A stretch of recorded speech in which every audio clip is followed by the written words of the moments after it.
So, Mrs. Layland, which curriculum do you offer at Sinclair's? At Sinclair's we do a bespoke curriculum. We don't have to follow the Welsh foundation phase and we don't have to follow the national curriculum. So we tailor make our own curriculum, but based mainly on the English system, the English national curriculum.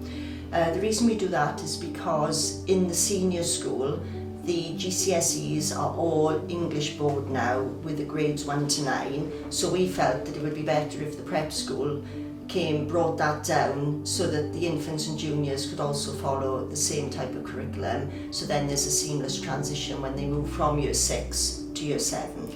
And what English and maths schemes do you offer at the school? With the English, again it's a bespoke scheme. We use quite a lot of resources. The main ones are the Read, Write, Ink, Phonics, the Ruth Miskin scheme. So that's in the earlier years we do that. And then we move on to Nelson, the Nelson spelling, the Nelson grammar and comprehension.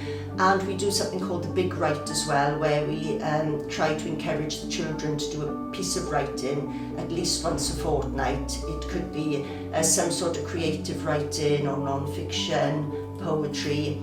And we also use a book called Collins as well. So we put it all together to try and make the best type of scheme that we can. With the maths, it's a similar thing. The main resource is the Collins resource, which we do throughout the school, but we will also put our own things in as well. We might dip into older, more traditional textbooks like Holmes or Nelson again, or we might get things from Twinkle, but we put it all together so that we've got a scheme that fits with the curriculum that we want to deliver. And how do you measure pupil progress at the school? So when the children come in, the school is split into two groups. There's the infants, which is reception to year 2, and then we've got the Key Stage 2 juniors, which is year 3 to 6. So what we'll do, at the beginning of each key stage, we'll give a baseline test. So that would be in either reception or year 3. And then from that baseline test, we can set each child a target and a challenge target. And we'll share that with the parents and the children if they're old enough.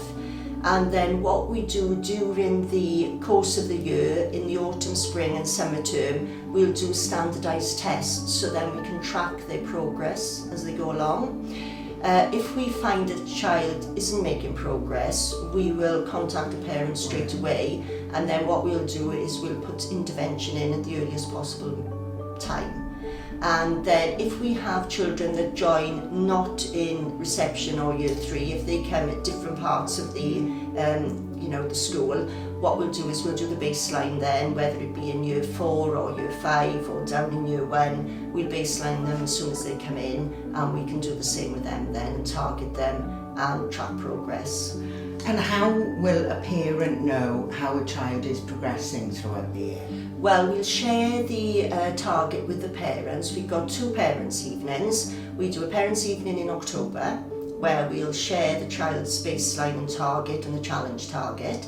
And then we'll have another parents' evening in the spring, where we would be able to discuss how they have progressed, throughout. Also, there's 2 reports sent out yearly. We'll have a full report at Christmas and a full report in the summer term.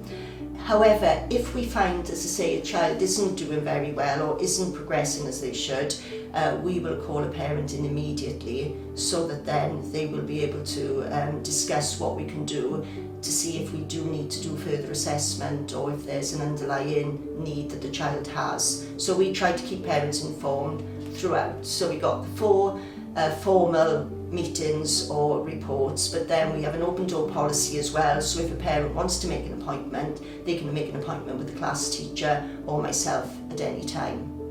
And how do you monitor a child's well-being at Sinclair's? I mean, the school has children from nursery all the way up to 6th form, and generally most children know each other and they know most of the teachers at the school. There's a big pastoral system with the form tutor. The form tutor or teacher will spend time with the class and the children doing PSE lessons. We have lots of assemblies. We also have speakers that come in from time to time, and then we also do something called an Enrichment Day, and the Enrichment Day is where the timetable is collapsed and it's vertically grouped, the children are vertically grouped, and then we'll do all sorts of activities. One of them yearly is what we call a Be Well Day, a Global Wellbeing Day. So all of that we like to think will help then the children and their well-being. If we find that a child is still struggling, once again we'll sort of contact parents, and then we do have a school counsellor, and a child can go and visit the school counsellor if we feel that's necessary or if the parents feel so.